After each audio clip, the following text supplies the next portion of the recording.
Bienvenue sur le plateau de Diasporama, votre nouveau rendez-vous sur Canal Afrique TV. C'est depuis Londres, au Royaume-Uni, que j'ai le grand plaisir de vous accueillir pour cette nouvelle émission où nous allons tout simplement à la rencontre d'un éminent représentant de la diaspora africaine d'ici et d'ailleurs. On a fait le pari de pouvoir promouvoir et valoriser cette diaspora car elle compte au sein donc, de cette même diaspora des personnalités, des parcours de vie, des personnes qui ont des choses à dire et avec qui eh bien, nous allons partager un moment pour qu'ils puissent donner leur vision du monde.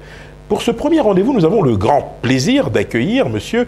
Alain-Franck Monzelo CC, originaire de la République démocratique du Congo. Il est business consultant, il est analyste financier. Il vit au Royaume-Uni depuis près de 25 ans. Alain-Franck Monzelo CC, comment allez-vous? Ça va très bien, bonjour. Merci de nous faire l'honneur de répondre aux questions de Diaspora. Alors on va faire connaissance ensemble. Première question, toute simple, qui êtes-vous?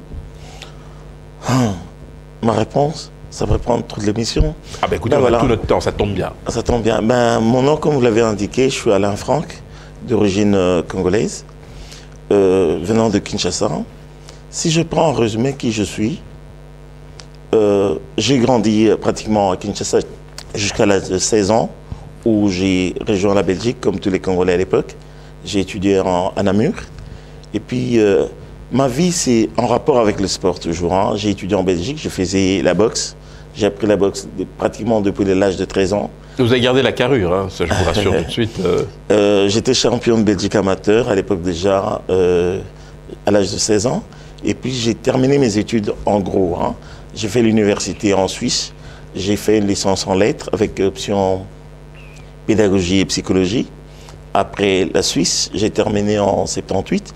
Je suis allé à Dijon où j'ai fait un diplôme de 3e cycle de gestion des entreprises, diplôme d'études supérieures et un 2SS, supérieur spécialisé. Après avoir terminé les études en France, j'ai senti le besoin de me rendre au Congo à l'époque. Mais il y avait quand même un handicap. Je me disais, il fallait clôturer.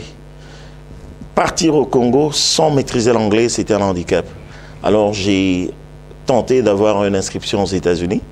J'ai été accepté. Je suis allé à American Graduate School International Management, qui est la seule école à l'époque, même aujourd'hui, qui détient le numéro 1 sur le business international. C'est en Arizona.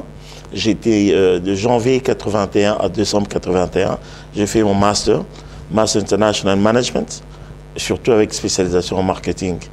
Et après, comme j'étais ambitieux, les Américains, en fait, ils voulaient que je reste aux États-Unis. Parce qu'à la fois, j'étais l'entraîneur de boxe dans le campus, et puis ils ont senti que j'étais beaucoup plus intégré par rapport à d'autres Africains. Alors, ce n'était pas le cas. Ma vision, c'était l'Europe ou les États-Unis, c'était pour les études. Il fallait que je rentre au Congo. Alors, précisément, avant que vous ne rentriez au Congo, c'est peut-être ici l'occasion peut-être de revenir un peu en arrière. Votre vie familiale, avec vos parents, avec votre famille, tout simplement. Vous avez été encouragé, soutenu dans ce que vous entrepreniez? Pas du tout, pas du tout. Ma famille, c'est plus dans les business. Ceux qui connaissent le Congo, notre grande maison, c'est le bar vis-à-vis. C'est nous qui avons promu les orchestres congolais comme Franco, les Rocheros, les Papa Wemba. C'est ma maison vis-à-vis. Moi, je suis né dans un milieu plus musical. Alors, je suis un des seuls qui a été lancé dans les études. Alors, votre orientation, justement, carrément, c'était pas motivé par la famille, c'est mon ambition personnelle. Je voulais faire autre chose. Pas de regret? Non, pas du tout. J'ai pu garder la balance. J'ai fait mes études, j'ai fait la boxe en parallèle. J'ai pu entraîner les gens aux États-Unis. Ça m'a permis de payer mes études. Après quelques années, lors de mon retour au Congo, j'ai été élu président de la Fédération congolaise de boxe. Et ce qui m'a valu un déplacement aux Jeux olympiques de Séoul en 88. Après, j'ai été élu président de la zone 4 de la Confédération africaine de boxe. Autrement, j'ai géré toute la boxe de la zone 4, tous les 12 pays d'Afrique centrale. Le Congo, le Rwanda, Burundi, Gabon, Cameroun, Sao Tomé et Principe. À l'époque, j'avais quoi? J'avais 29 ans. Je suis allé aux Jeux olympiques de Séoul. Et puis après, même les Jeux africains, les 4e Jeux africains au Kenya. Donc, j'ai pu balancer à la fois le côté sport et mes études. Alors précisément, vous rentrez au Congo, le moins que l'on puisse dire, c'est que vous allez travailler dans de grosses boîtes, puisque vous êtes quand même PDG de Brickhill, hein, ça ne s'invente pas. Vous travaillez également chez Utex Africa, chez Mobil Oil, chez British American Tobacco. Qu'est-ce qui se passe à ce moment-là? Parce que vous passez en fait de multinationale en multinationale. Qu'est-ce qui vous motive? Quel est votre moteur à ce moment-là? C'est l'idéal. I want to reach the highest point. Quand vous avez un poste, vous êtes jeune, vous vous sentez dynamique. Et que, peu importe le poste qu'il vous donne, mais vous sentez à un moment donné que vous avez atteint votre point d'incompétence. You can do better. Tu peux faire mieux. Alors, comme il y avait des multinationales, j'étais à BAT Zaïre, British American Tobacco. Je m'occupais de deux Kasaï Chaba. Et puis après, le Haut-Zaïre. Le Katanga d'aujourd'hui. Le Katanga. Et puis le Haut-Zaïre et Kivu. Donc, j'étais directeur de journal dans ces niveaux-là. Après le poste de directeur régional, il y a mieux. On peut aller plus haut. Mais comme il y avait une option qui s'était présentée à l'époque, c'est Mobil Oil, au poste de directeur commercial Mobil Oil. Mobil Oil, c'est une grande multinationale, même actuellement. Alors, j'étais le directeur commercial adjoint. J'avais à peine moins de 30 ans. Ambitieux, je me suis permis de démissionner d'une compagnie pour aller à une autre, qui était Mobil Oil. Et puis, de Mobil Oil, l'appétit vient en mangeant. Je suis allé comme PDG à Brickhill. Alors, il y a quand même une petite anecdote, parce que, bon, situation politique oblige. Il faut préciser que Martin Fayulu, qui est quand même un responsable politique plutôt respecté au Congo, président de l'ECD, faut-il le préciser, vous avez contribué à son entrée à Mobil Oil. Bien sûr, il en parle d'ailleurs quand il vient dire... Alors racontez-nous, qu'est-ce qui s'est passé? Non, il s'est passé, je veux dire, c'est un hasard en fait. Au Congo, ils ont l'habitude de lancer des annonces à travers la presse lorsqu'ils recrutent des cadres. À l'époque, c'était en je crois, juillet, j'étais en 84. Il y a British American Tobacco qui voulait recruter les gens. Et au même moment, il y a aussi Mobil Oil qui voulait recruter les cadres. Ils ont lancé les annonces. À la BAT, il y avait au moins 200 personnes qui ont répondu à l'annonce. La même avec Mobil Oil. Nous avons tous passé des tests de psychotechnique et puis des interviews auprès de tous les directeurs. Il s'est fait que de 2 compagnies, parmi les 400 personnes, j'étais les seuls à être retenu, aussi bien à la BAT et à Mobil Oil. Je crois simplement, c'est pas que je suis un génie. Moi, je venais des États-Unis et la plupart de ces gens-là ont étudié soit en Belgique, en France ou au Congo. Ils n'avaient pas la maîtrise d'anglais que moi, je possédais. Pour moi, c'est ça qui a fait que je sois retenu dans les 2 multinationales. Vous avez dû choisir à un moment donné, c'est à ce moment-là que vous mettez le pied à l'étrier à Martin Fayulu. Carrément, parce que parmi les dernières personnes, vous commencez à 300 personnes, ils éliminent et puis vous restez peut-être un nombre de 10, dont les 10 derniers, the 10 best ones. Alors, Martin Fayulu, c'était un ami. Il était retenu à Mobil Oil parmi les 10 derniers. Comme j'ai décidé d'aller... là où le poste me convenait le mieux, c'était à British American Tobacco. Il y avait un poste de marketing. J'ai fait appel à Martin. Je dis, moi, je démissionne de Mobil. Le poste est vacant et ils ne sont plus en mesure de convoquer tout le monde. Vas-y. Il est parti. Il a terminé comme directeur de PDG de Mobil Oil dans les pays africains avec sa compétence et son dynamisme. La preuve est là.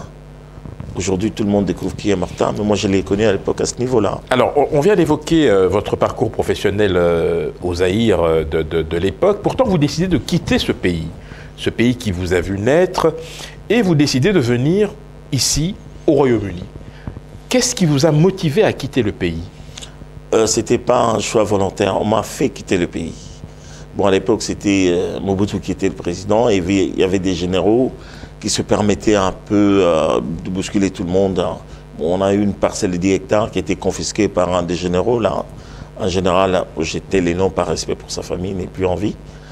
Ce qui fait que, bon, voilà, ma façon de réagir, je l'ai traduit en justice, il a perdu le procès, mais ma vie était en danger. Alors, ils m'ont déconseillé de rester au Congo, j'étais obligé de partir. J'avais 34 ans, directeur général d'une multinationale, j'ai mis point à ma carrière, je suis venu à Londres. Alors, ça fait bientôt 25 ans que vous êtes ici. Oui. On peut dire aujourd'hui qu'en tant que business consultant, analyste financier, vous vous êtes fait votre place au sein de la diaspora africaine ici, et singulièrement la diaspora originaire de la République démocratique du Congo. Alors, comment s'est passée votre intégration? Vous avez dû vous battre, réapprendre certains réflexes. Je rappelle que aux Zaïre de l'époque que vous avez quitté, vous étiez quand même quelqu'un de plutôt assis socialement, vous aviez un rôle social conséquent. Alors comment on vit cette différence de niveau de vie quand on décide de tout quitter pour tenter sa chance ailleurs? Ah ben, on reprend tout à zéro, mais avec un esprit positif. Je dis, I'm a fighter, I'm gonna win. Moi, je suis un battant. Je venais avec mon master des États-Unis. Or, à l'époque, ici en Angleterre, les gens n'étaient pas tellement, comment on dit, motivés à obtenir des diplômes universitaires. Parce qu'ici, la logique est différente. Quelqu'un qui obtient son diplôme à l'époque, c'était O-level. Il a 3 ans d'expérience professionnelle. Directement, il est dans la pratique. Les diplômes n'avaient pas la même valeur qu'ils ont aujourd'hui. Moi, j'arrivais avec mon MBA, Master of Business Administration from America. Qu'on le veuille ou non, j'avais déjà une place. Sauf que j'avais 34 ans, je trouvais un peu avancé. Mais j'avais mon ambition de concentrer mon temps et mon énergie à orienter mes enfants. Ils avaient à l'époque 8 ans, 4 ans et 1 année. Donc j'ai investi à, comment on dit, je peux dire à l'élévation de... J'essaie de trouver le mot correct. Donc, de l'encadrement de mes enfants. Des enfants, ces effectivement. Sur le plan éducationnel et sportif. Ce qui fait que 10 ans, 12 ans après, j'ai ma fille, ma cadette, qui avait 16 ans et demi à l'époque. Elle a couru les Jeux Olympiques de Chine pour le Congo. Donc elle était déjà à l'âge de 2 ans, je l'ai amenée aux entraînements régulièrement, je l'ai suivie. Elle a fait les compétitions ici, elle avait un niveau très avancé, mais j'ai plus par nationalisme, parce que je suis congolais de sang. J'ai contacté le frère au Congo, j'étais président de la boxe, je connais le milieu, ce qui fait qu'elle avait le timing, le temps, son temps de record de 100 mètres était de loin mieux que les filles au Congo. Elle était retenue pour représenter les Congos aux Jeux Olympiques de Beijing. Donc c'est la seule fille, Magali Franca, on l'a amenée là-bas. Et en passant, voulant comprendre le mécanisme, parce que l'athlétisme, pour un pain en plus ou un verre d'eau, vous perdez ou vous augmentez de poids. Alors j'ai fait un diplôme d'entraîneur. J'étais entraîneur olympique pour ma fille. On a participé, elle a fait son meilleur temps. Et quelques années après, il y a mon fils, Terence Franquin, jusqu'à l'époque, je crois qu'il est le seul Congolais, si pas le seul Africain noir à escalader le mont Everest. Effectivement, c'était en 2013, si je ne m'abuse.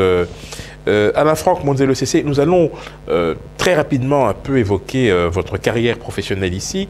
Peut-être nous lire dans le détail en quoi consiste votre travail de business manager et de analyste financier. C'est vrai que c'est un domaine où a priori on pense qu'il faut avoir des compétences exceptionnelles. Vous réussissez dans ce domaine-là. Pour ceux qui nous écoutent et qui nous suivent, en quoi consiste en fait votre travail au quotidien? Nous sommes en Angleterre, un pays où il y a beaucoup d'opportunités. Il y a des investissements, il y a des gens qui construisent des maisons. Comment faire pour que les gens obtiennent la possibilité d'obtenir des immeubles, les hypothèques comme vous dites en français? Alors, il y a le côté financial services et les assurances vie. Nous vivons, nous sommes des humains, il arrive un moment que la vie s'arrête, nous mourrons. Lorsque un humain quitte le monde, il laisse derrière lui sa famille.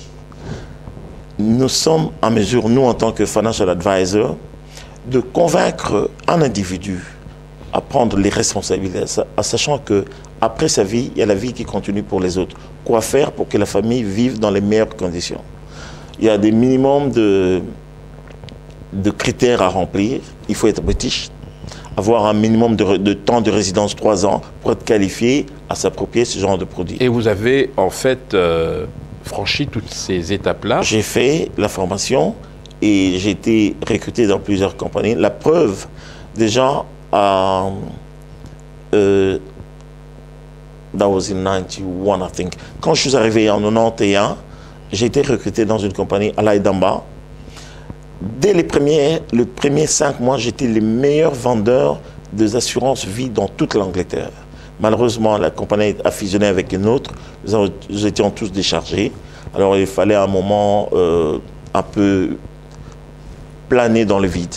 Moi, j'ai toujours eu le souci de regagner le Congo. En tout cas, vous avez en tout cas trouvé votre vocation, indépendamment du fait que vous avez gardé quand même des liens étroits avec votre pays d'origine. Alors, peut-être la question ici, c'est de vous demander, Alain Franck, c'est quel regard vous portez sur la diaspora africaine ici en Angleterre, et singulièrement la diaspora congolaise? Est-elle structurée?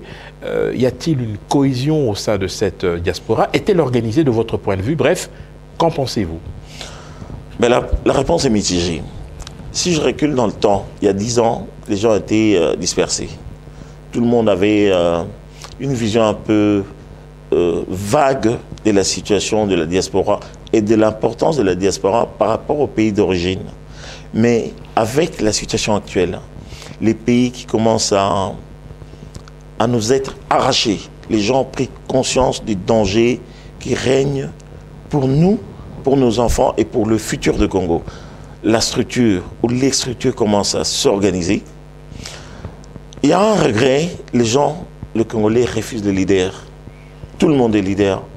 Il y a ceux qui détiennent la matière, qui ont de l'intelligence, qui peuvent faire mieux, mais ils sont écartés, malheureusement, à cause de leur connaissance.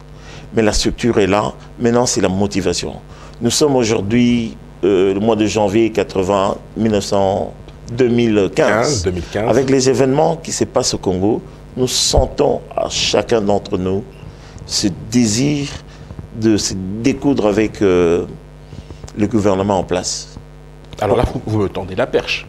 Permettez-moi alors de m'engouffrer dans la brèche, puisque c'est vrai que la situation n'est pas très facile à l'heure actuelle en République démocratique du Congo. Il faut peut-être rappeler le contexte des élections prévues pour 2016. Un président qui n'a pas le droit de se présenter pour un troisième mandat. Un débat politique extrêmement tendu. Et puis surtout, des manifestations qui se sont succédées ces derniers jours où il y a eu, malheureusement, nous avons eu à déplorer beaucoup de morts. Alors, on arrive petit à petit au terme de notre émission, Alain Franck, Monzelo CC. Le regard que vous portez aujourd'hui sur la politique en République démocratique du Congo, vous qui gardez encore des liens importants, quel est ce regard? Et surtout, quelle contribution pouvez-vous apporter justement pour que précisément on puisse donner une espérance à celles et ceux qui vivent cette réalité? Exercice périlleux. Écoutez, il y a une chose, c'est l'espoir. Chaque chose a son temps.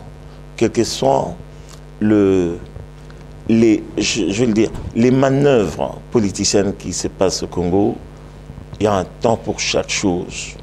OK? Il y a un temps pour chaque chose. Le président en exercice, il a été élu à 2 reprises.